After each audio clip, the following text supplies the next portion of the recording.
Dave, we pivot once again to our next guest. The NACFE is here, and why don't you tell another reoccurring guest, good morning. Good morning, Mike Roeth. Sounds like you're out in the field someplace, a windy field.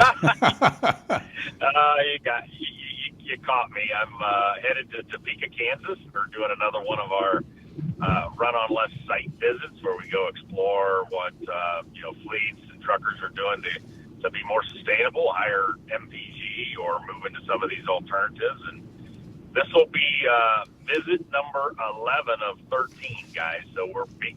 Every week we talk about them, and we do 2 or 3 or 4 more. So we've had 4 completed in the last week, and I just great experience for us, and figuring out now how to share it with the whole industry. Pick one from last week that you visited that pops into your head, and kind of give us a little a debriefing, if you would, Mike. Yeah. I mean, so you're kind of asking me what's my favorite child, right? I mean, all 13 are great, but I can't not talk about a brand new heavy duty tractor that's being introduced. It's a battery electric truck built by Windrose.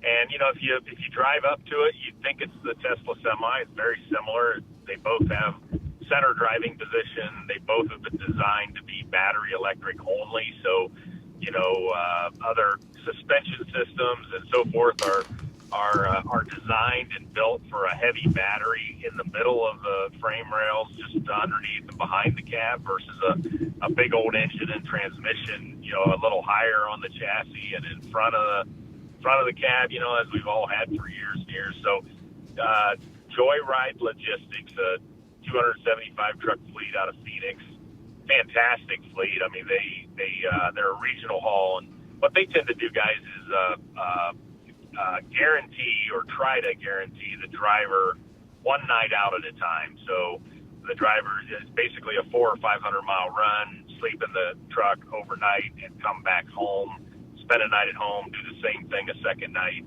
in a week, and that's their sort of niche, which works really well for a long haul battery electric truck, because they charge at the home base, you get to charge the truck up to 100%, like you got a full fuel tank on a diesel, and then drive out there, and then they are setting up charging stations in places like Vegas and El Paso, and 400 or 500 miles away from Phoenix, to be able to charge the truck and get the driver home.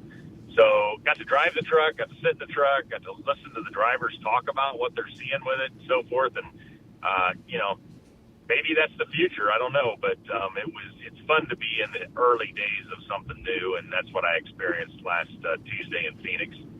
By the way, I also learned that, 104 degrees is hot, whether you got humidity or not. Oh yeah, dude. I mean, it's a matter of fact. It's actually better when you have humidity, because at least with the humidity, you're being told, oh, by the way, you're dying. I mean, that's the thing. With 104 degrees, you suddenly realize, when did I suddenly step into a confectionery oven, and why is this happening to me? I wanted to ask you about all of those recharging stations. And not that you might not even know the answer to this. Has anybody talked to you about how when you deal with a ride like this, how they went about the business of figuring out where to put the next charging station, how to make sure, of course you have a great hub where you can get, where you can, charge up to the top, but what kind of thinking and planning goes into where the next stops go? Because that's going to be the big challenge moving forward, right? So it's not surprising why we're doing this in Phoenix. It's along the I-10 corridor, and it's a real hot bit for trying to figure this out. So the things they're doing is, where's the real estate available that you can put another truck stop, so to speak. That's what these E-hubs are. And then, just where do the trucks go and where do the trucks stop? So a lot of people are looking at telematics data on diesel trucks today and saying, okay, where are they going? Where are they stopping? And using that as a proxy for where electric trucks will need to stop and be charged down the road. But we're still in the very infancy of that. So after that, in the early days here, they're just creating charging spots. So, you can put a temporary charger at one of these customer sites of Joyride and charge there. That might be hooked up to the grid, or it might run off of, electric generation from natural gas or renewable natural gas or something like that. So there are options here in the very, very early days of all this. And that's why I asked, by the way, because you made mention of how exciting all this stuff was, and I always kind of like origin stories. We are in the middle of doing something just like that over here and watching things kind of piece themselves together. I'm kind of curious what your responses to a lot of these places will be a year from now, 2 years from now, what they'll look like. Do you have any idea about what that's going to be? And you got about 30 seconds here. Yeah, here's the thing with electric trucks. So, the key is that they are range limited.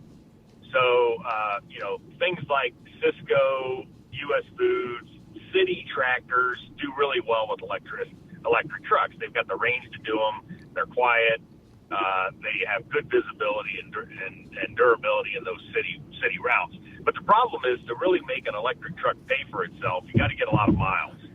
So really the sweet spot over the next few years is this 300 to 400 mile a day, 150 mile out and back, or 200 mile out and back, or even what Joyride's doing with like 400 miles out, a recharge event, 400 miles back. That way you can get the miles on the truck, the utilization of the savings of electricity versus diesel, the savings on maintenance, and make these electric trucks work. And then it'll be a matter of how much better do they get over time to see if they can do true over-the-road long haul or even long distance LTL shuttle runs. So that's where we're at right now. And I guess my point is they can't do everything yet, but there's a pathway, I think, there. And with Run on Less, we'll help tell the electric story, along with tomorrow with 100% biodiesel Frito-Lay truck with super high MPG. And that's going to be, that's kind of on the other end of the spectrum of this, where we're using diesel renewable fuels to help with the sustainability work. So we're looking at all of it right now. Mike, we're out of time. Mike Roeth, of course, the executive director over at the NACFE. So glad to have you. Best of fun this morning. Best of fun tomorrow. Keep us in the loop, and we'll talk to you on the other side. Very good. Thank you, guys. Good being on.